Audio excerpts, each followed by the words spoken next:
Alors voici un exemple concret d'itinéraire à vélo pour rejoindre la Vignette vers la place Kléber avec l'objectif de prendre le maximum de pistes cyclables. Ça commence assez mal puisque au début de la rue Mélanie, il n'y a absolument pas de pistes cyclables ni de bandes cyclables. On en trouvera une un peu plus loin.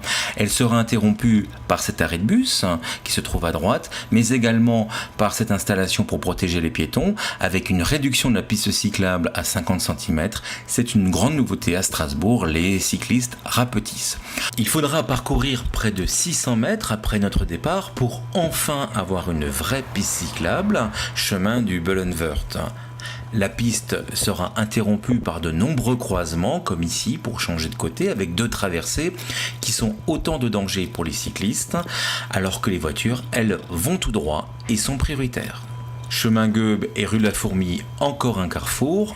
Un petit coucou au Jardin de Marthe et nous arrivons à la fin du chemin Goebe au pont du quartier des 15 avec ici un panneau extraordinaire qui signifie la fin de la piste cyclable avec un retour à une zone de rencontre où les vélos se croisent dans les 2 sens ainsi que les piétons.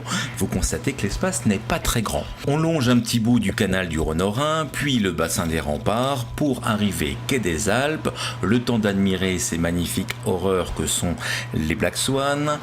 Et, oh, surprise, des piétons sur une piste cyclable. Moi qui pensais qu'il y avait que les cyclistes qui allaient sur les trottoirs. Je vois que c'est partagé.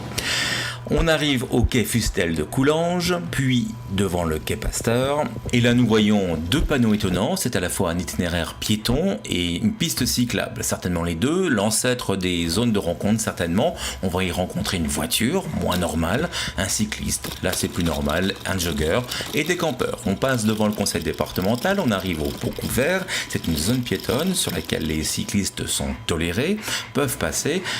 Et là, nous sommes obligés de rejoindre la circulation, quai de Turckheim, une belle circulation. On va être obligé de tourner à droite, rue du 22 novembre, un espace récemment aménagé, mais sur lequel les piétons, les cyclistes et aussi les voitures circulent.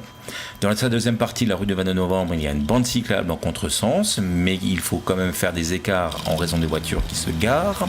Et enfin, nous arrivons place Kléber.